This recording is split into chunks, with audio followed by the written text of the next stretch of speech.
Okay, how about now? We okay? Nope. Well, we're probably going to have to go with this for those of you who can, because I need to go off and actually work for a living here too in a few minutes as we continue some other meetings here. As you know, we have just concluded our NATO Defense Ministerial, where I'm very confident that we have delivered progress on key alliance deliverables for our Head of State Summit that goes next month here in Brussels. This outcome will ensure the alliance is fit to fight, I believe. The outcome being what we delivered here and the discussions we had here, and thus will be better able to deter those who would attack our democracies, whether with terrorism, conventional, or hybrid methods. Threats to our collective security have not waned, whether terrorism to the south or Russia's aggression and hybrid threats to the east. In response, we have discussed everything from burden sharing, an area where the alliance has made significant progress during the last year, I must note, to various other issues on our agenda. On the burden sharing, in 2014, it was a watershed year in NATO, when only 3 nations' military spending was at 2% of GDP, and generally we were on downward trends with our defense allocations in the democracies. By 2017, all nations had reversed the downward trend. 100% had reversed the downward trend by last year in defense spending, and last year we also saw the largest across NATO increase in military spending in a quarter century. Now, in 2018, 8 nations are already meeting the 2% pledge benchmark, and I salute the 15 allies who are on track to reach 2% by 2024. And Portugal, I think, just added to that, so actually we may be one higher. Many allies are making investments beyond the monetary aspect of the Wales Pledge, answering Secretary General Stoltenberg's call to provide, and I quote here, cash and capabilities and contributions, unquote. I appreciate the troops and the leadership these nations provide to support NATO's Kosovo, Afghanistan, forward presence, and other missions. With Secretary General Stoltenberg's capable leadership, we also continue to improve the speed of political decision-making. Coupled to building the NATO's military readiness, speed of alliance consultation and decision-making are a credible deterrent to any who would threaten our democracies. We engaged also our European Union partners on security cooperation. Specifically, we drilled down on military mobility.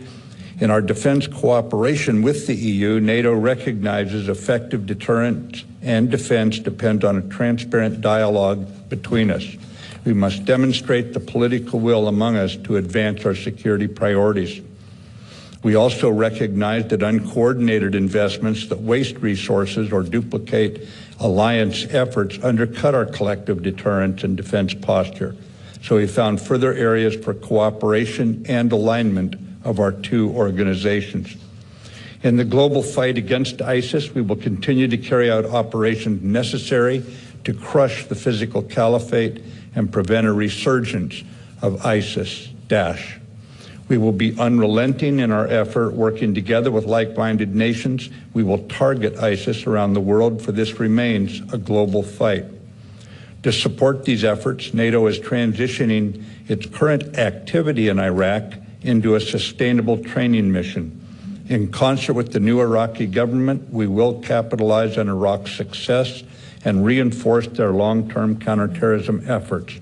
We cannot allow ISIS or any other terrorist group to terrorize the people of this region, again driving thousands of refugees from their homes and into Europe and elsewhere.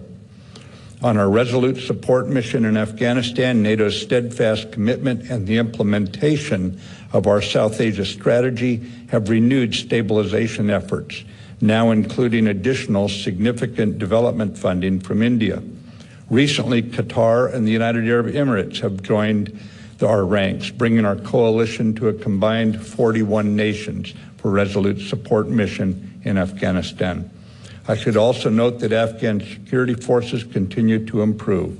All 6 Afghan corps are deployed throughout the country, demonstrating Afghan resolve while the Afghan government pursues a stable and inclusive political order for its people with NATO's support. The level of confidence today is sufficient for President Ghani to announce a temporary ceasefire for the end of Ramadan, offering the Taliban an opportunity to bring to an end this fighting and providing the world a clear demonstration of his government and our alliance's commitment to peace and an Afghan-led, Afghan-owned peace process.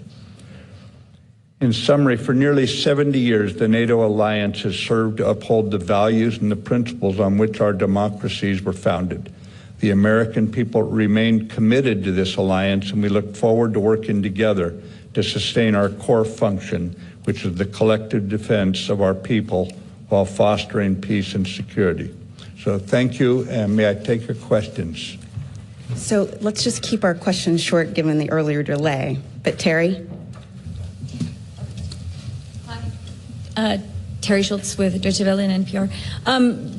On the cooperation between the EU and NATO, you've now gotten your 430s plan endorsed by all the allies, but without real rapid advances in military mobility, which requires heavy investment by the EU, how credible is that plan that you could actually move 30 battalions quickly across Europe with military mobility in the state that it is now?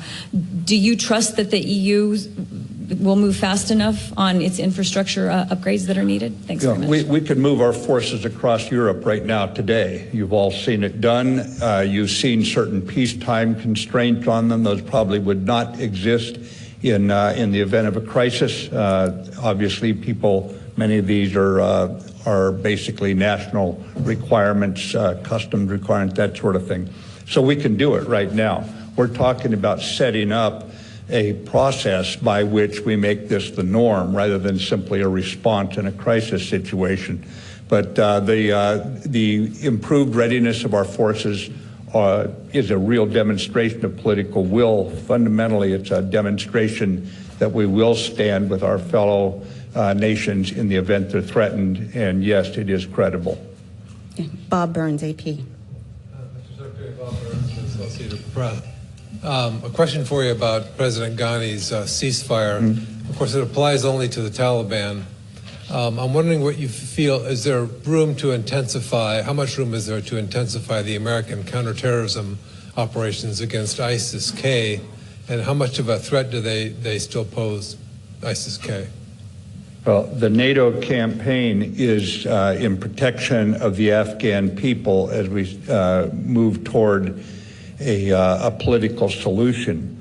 So you have, on the one hand, this very bold statement by President Ghani, reinforced by the Afghan security forces, that we're now in a position to continue the process that he started, Afghan-led, Afghan-owned, back in February, where he offered an open door to the Taliban. Their response was, of course, to kick off their fighting season in the months following. They have not made progress, and we're in a strong position. We support completely what he's doing, and obviously those forces that would have been otherwise engaging the Taliban, so long as the Taliban follow the offer of ceasefire, those forces are now in a stronger position to focus elsewhere. So there's a fair amount of capability then that would be available. But we'll have to see how this turns out. This is going forward with all the challenges that going forward on a peace process in the midst of a war like this brings. So we'll see how it works out, and we'll keep you posted. You were saying that there are more resources available to go against ISIS-K, is that what you're saying? Absolutely, there are. Just for example, should the Taliban take full advantage of the ceasefire in the best interests of the Afghan people, then many of the surveillance assets we have overhead could be reoriented to ISIS-K, to Al-Qaeda, and other foreign terrorists who have no business being in Afghanistan in the first place. Thank you. Mustafa Sarwar. Secretary Mattis, thank you very much. I'm Mustafa Sarwar from Radio Free Europe, Radio Liberty.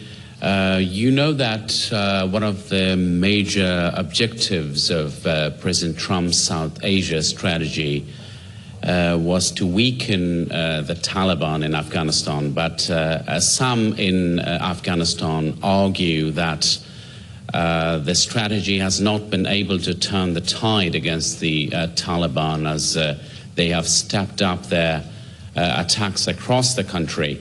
Are you in agreement, and what's your assessment of the strategy now?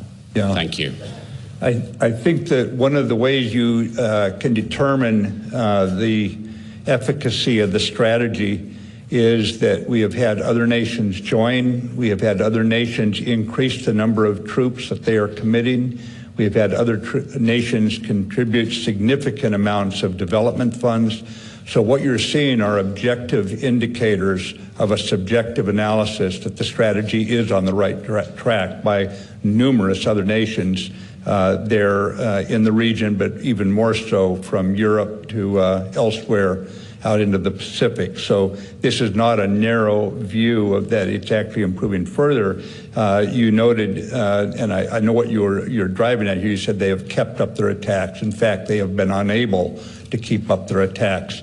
The number of enemy-initiated attacks are down, which means more of the attacks are now initiated by the Afghan and NATO forces.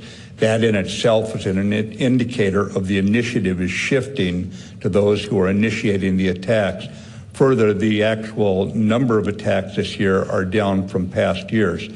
The real challenge that you face in your job of trying to understand this, and I faced in my job as well, is similar, and that is how do you equate progress and violence going on at the same time? And it is a very challenging intellectual effort to try to get your hands around it. You have to look at who initiates the attacks. Sometimes violence can actually indicate you're getting closer to peace. We've all seen that near the end of other conflicts. But at the same time, I think the strategy stands up to any kind of scrutiny as going in the right direction, and that's indicated by events there on the battlefield and more broadly and right into the halls of Brussels here where we've met. Thank you, Mustafa.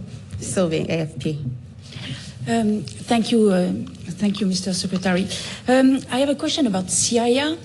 How long are you ready to stay in Syria, given the fact that Assad said several times that he wants to control the whole country and that you could end up fighting the Syrian regime? We are in Syria based on the conditions that are being set. As you know, a little over 100 hours ago, our partner forces kicked off in an offensive against one of the last remaining enclaves of the physical caliphate. So we are still engaged, ladies and gentlemen, in a fight against the ISIS-Daesh caliphate. It is not over yet, and that continues. So obviously we are going to continue. The UN mandate being that Daesh is a threat, then we are going to continue to go after them. Further, we are not simply going to think, well, they're gone, so let's just walk away now. What you've got to do is support the local governing councils. You've got to support local security so you don't walk out and have them walk right back in. I mean, this only makes common sense. This is not a radically new thought. At the same time, the diplomats are working under Staffan de Mistura, the United Nations Special Envoy on Syria. They are working to re-energize the Geneva process, which is the way we're going to try to end this tragedy that's been going on ever since Assad declared war on his own people. So all of these factors have to be considered when you look at how long we will be there. And are you ready to fight the Syrian regime? We are there for under one circumstance right now, and that is to fight ISIS. We've made that very, very clear. Thank you. Thank you all very, very much. Let me just ask one question. This young lady came all the way from Iraq, and I met her. Really. Go ahead. Yes, thank you very much. My question is: the U.S. Congress imposes sanction on few Iraq militia groups belonging to Haji al-Sha'bi. One of them is Saib al-Ahl al-Haq, which won 15 seats in the Iraqi parliament in the last month's election. Now, how the U.S. will deal with this group in Iraq? How? Thank you very much. Ladies and gentlemen, in the election, can you imagine 2014 with what was going on as Daesh, as ISIS was toppling cities in Iraq and taking over large parts of Iraq. Could you imagine in those times that we would be now discussing the outcome of an election in Iraq? And the Iraqi army has now removed the last of the physical caliphate there with great help from the coalition. And they were able to hold that election that came up, and all of us were watching it because we didn't know how it was going to turn out. Welcome to democracy.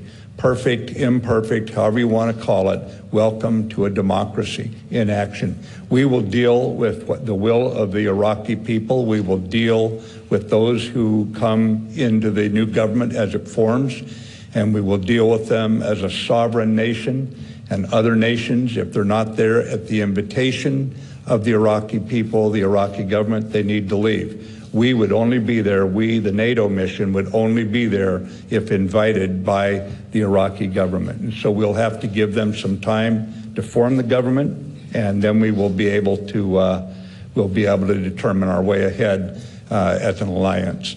And I really have to go to a meeting now. I'd love to take a question from the Afghan press too, but I've got to go to a meeting now. Thanks very much, ladies and gentlemen. Thank you all very much.